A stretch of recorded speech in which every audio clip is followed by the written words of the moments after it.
This is the one of the biggest fears ng sino mang gustong mag-import from China.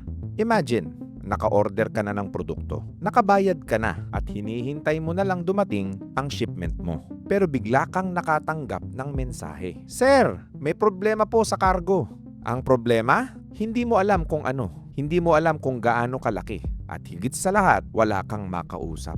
Kapag weekend nangyari, baka abutin ka pa ng ilang araw bago pa may sumagot sa'yo. At para sa ordinaryong tao, baka okay lang yon. Pero para sa isang negosyanteng kagaya mo, ibang usapan na to. Dahil bawat oras na hindi gumagalaw ang produkto mo, may customer na naghihintay. May order na maaaring makancel. May perang hindi pumapasok. At may pagkakataong posibleng mawala. Kaya marami sa mga first-time importers ang nagugulat. Akala nila ang pinakamahirap sa importation ay ang paghahanap ng supplier. Pero ang totoo, mas mahirap kapag may problema na at wala kang makausap. Nasaan na cargo mo? Na-clear na ba sa customs? May kulang bang dokumento?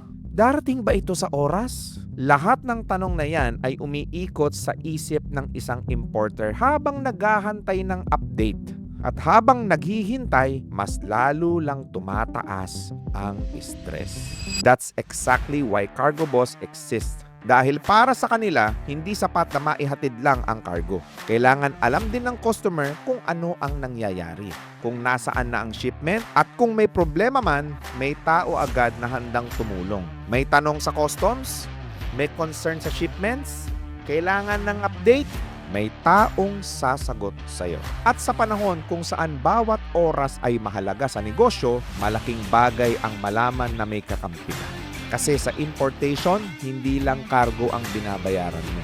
Minsan, ang pinakamahalagang serbisyo ay yung may taong handang sumagot kapag kakailangan mo. Comment cargo in this video para maranasan mo ang importing experience na may tunay na suporta sa bawat hakbang.